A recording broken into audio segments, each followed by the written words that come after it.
ஸ்தோத்திரம். தேடுங்கள் கண்டடைவீர்கள், தட்டுங்கள் திறக்கப்படும், கேளுங்கள் கொடுக்கப்படும். நீங்கள் காலையில் எழுந்த உடனே எதை தேடுறீங்க? நிறைய பேர் மொபைலை தேடுவாங்க, சில பேர் காஃபியை தேடுவாங்க, சில பேர் மனைவியை தேடுவாங்க, சில பேர் வாக்கிங் போகிறதுக்கு தேடுவாங்க, சில பேர் பார்த்திங்கன்னா ஜிம்முக்கு போகலாமான்னு தேடுவாங்க, சில பேர் பால்காரனை தேடுவாங்க.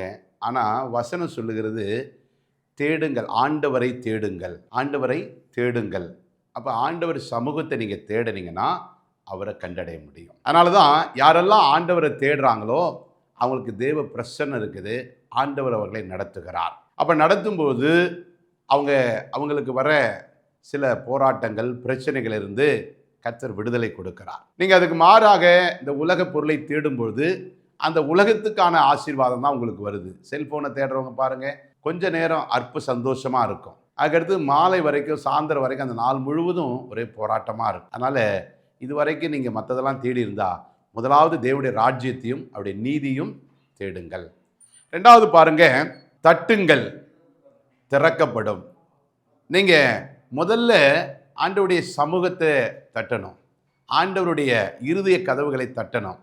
உங்களுடைய இருதயத்தில் என்ன இருக்குதோ, என்ன ஏக்கம் இருக்குதோ, என்ன உங்கள் மனசில் இருக்குதோ மற்றவங்ககிட்ட போய் சொல்கிறதுக்கு ட்ரை பண்ணாதீங்க. ஆண்டவர்கிட்ட சொல்லுங்கள்.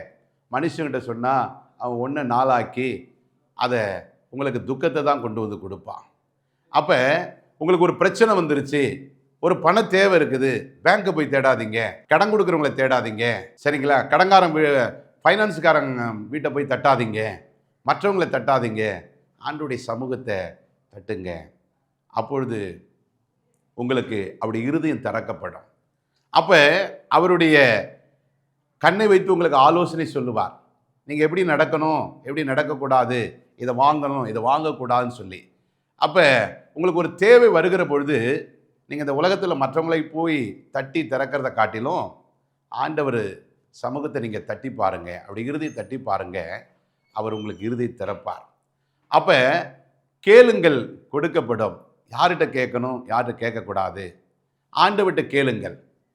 ஆண்டவர்கிட்ட கேட்டிங்கன்னா உங்களுக்கு எது நல்லது எது கெட்டது என்பதை அறிந்திருப்பார். இதை பார்த்து கொண்டிருக்கிற வாலிப பிள்ளைகள், இன்னும் அநேக குடும்பத்தில் இருக்கிறவங்க, சிறு பிள்ளைகள், நீங்கள் எதுவாக இருந்தாலும் அப்பா அம்மாட்ட கேட்காம, மற்றவங்ககிட்ட கேட்காம ஆண்டவர்கிட்ட கேளுங்க.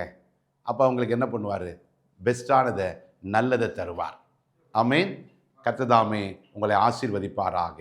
God bless you.